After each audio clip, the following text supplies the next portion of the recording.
రావాల్సిందిగా కోరుచున్నాం.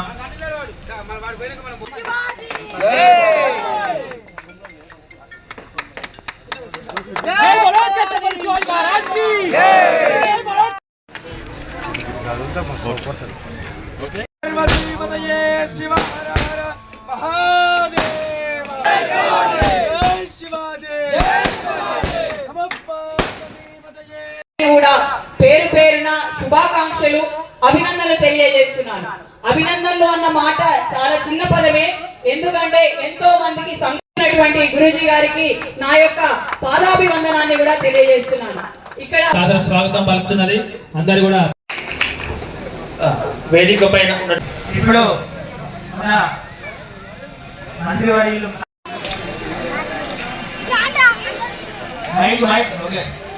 కూడా జై శ్రీరామ్ అంటున్నాం. ప్రతి ఒక్కరు కూడా జై శ్రీరామ్ అంటే తప్పదు. ఓకే, మహానుభావుడు శివాజీ విగ్రహం నాపల్లి గ్రామంలో ప్రతిష్ఠించుకొని ఆవిష్కరణ కార్యక్రమం పెట్టుకోవడం చాలా సంతోషమైన విషయం. ఈ నియోజకవర్గంలోని ఎక్కడ కూడా శివాజీ విగ్రహం ఉండే ఎంతో మంది పెద్దలు ఉండదు, కానీ శివాజీ మహారాజు యొక్క విగ్రహం నేను అనుకుంటే ఇంత పెద్ద ఎత్తున మొదలు. శివాజీ మనందరికీ ఆదర్శప్రాయం. మరి ముఖ్యంగా తల్లులు తమ బిడ్డలను పెంచేటప్పుడు వాళ్ళకి అతని ఆదర్శంగా చెప్పాలి.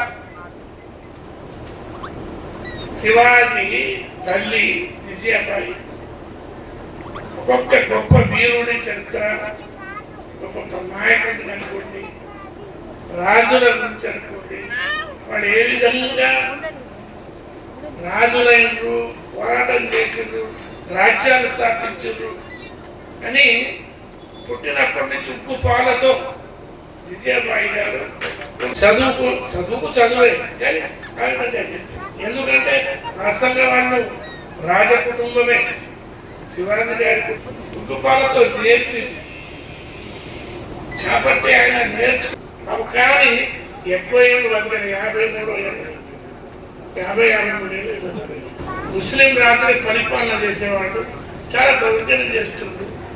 వాడు వచ్చి యుద్ధం చేసి ఈయన కూడా అదే చెప్పి ఆ విధంగా అక్కడి నుంచి హిందూ ఆలోచన అటువంటి మహానుభావుడు శివాజీ గారు.